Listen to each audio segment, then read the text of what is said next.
Hello, everybody. Dr. Lonnie Stewart here from the Healthcare Education Transformation Podcast. Are you a physical therapy student about to start studying for the National Physical Therapy Examination?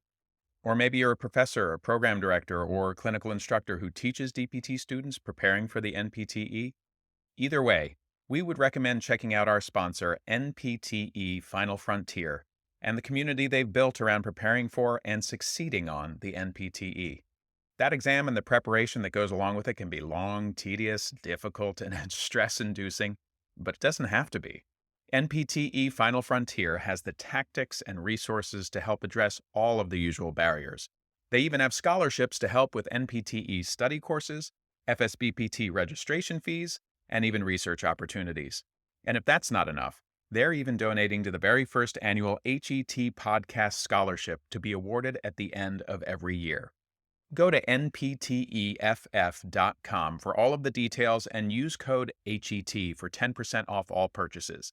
Links to both the NPTE Final Frontier and their scholarship options are available in the show notes. And now, let's get ready to learn. Hello, everybody, and welcome to another Teach Me Something Tuesday episode. I'm your host, Dr. F. Scott Feil, and we're wrapping up this three-part mini-series on AI, artificial intelligence. And today's lesson is all about how to use AI or artificial intelligence in the role of learner. You probably heard that in order to truly grasp something, in order to truly understand it, the best way is to teach it.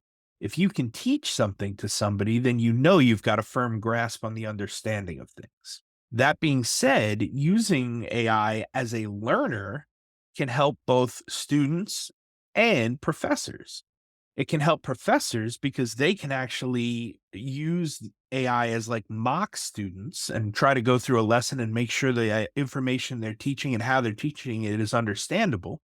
And students can use it because they can put themselves in the role of like a mini professor trying to teach a certain topic or aspect of a unit to other classmates or just a classroom full of mock students or AI students. And if they can teach it, then they know it. The key becomes really giving good prompts to AI, and a good prompt will ensure that AI really does the things it's supposed to do, right? Like knowing its role, which in this case would be playing the role of a learner.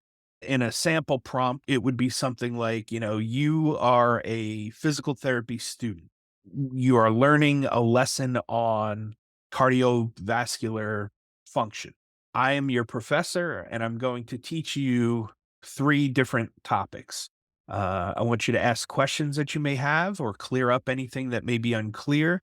I want to make sure that I'm teaching you and that you learn the knowledge and understand it based on what I'm teaching, right? So we can kind of go from there, right?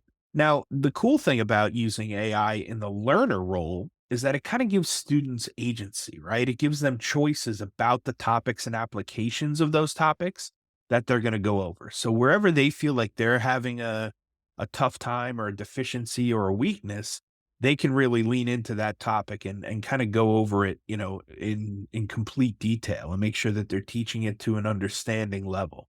The other thing that it can do is it really challenges students to evaluate its output. Again, pinpointing strengths and weaknesses and really recommending improvements. So this requires students to kind of discern the essential aspects of the topics based on the AI's examples. So when we say, hey, here's a cardiopulmonary test that we do. Here's how it results. Here's how we get the results. Here's what those results mean. Can you explain to me in your own terms what that looks like? And so if the AI can come back and give examples of how to use a specific cardiopulmonary test, well, then we know that we've taught it, fairly well. It also requires students to really articulate their ideas, right? And really, integrate various aspects of a concept and organize their knowledge. Because again, in order to be able to teach something fluidly and effectively, you've got to know what you're talking about. You have to be able to give good, clear, concise examples. You do that, you'll be able to transfer the knowledge because the student, or in this case, the AI learner, will actually be able to verbalize what it is that you taught them in their own words. But in order to do that, you've got to have a very organized base of knowledge. And then last but not least, this kind of puts the cognitive burden on the students, right? Because again, it bypasses those shortcuts to learning and really pushes students to reassess their understanding and assumptions. Because again, you're not going to be able to teach anybody, let alone a student or AI learner, if you don't have a really firm grasp on the knowledge. So, if you're able to teach, then again, you have a firm enough grasp that we know foundationally, you know the information well enough to put it together and put it out there to then transfer the knowledge to somebody else. So, again, just thinking of some new, different outside the box ways to utilize AI, right?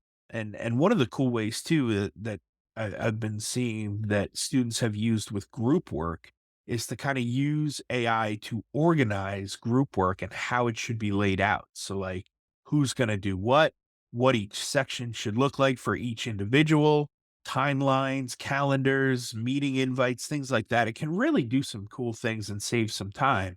And again, these are all things that can be done where AI is not doing your whole project for you. It's giving you outlines, it's giving you suggestions and guidelines to follow. Just some things to think about.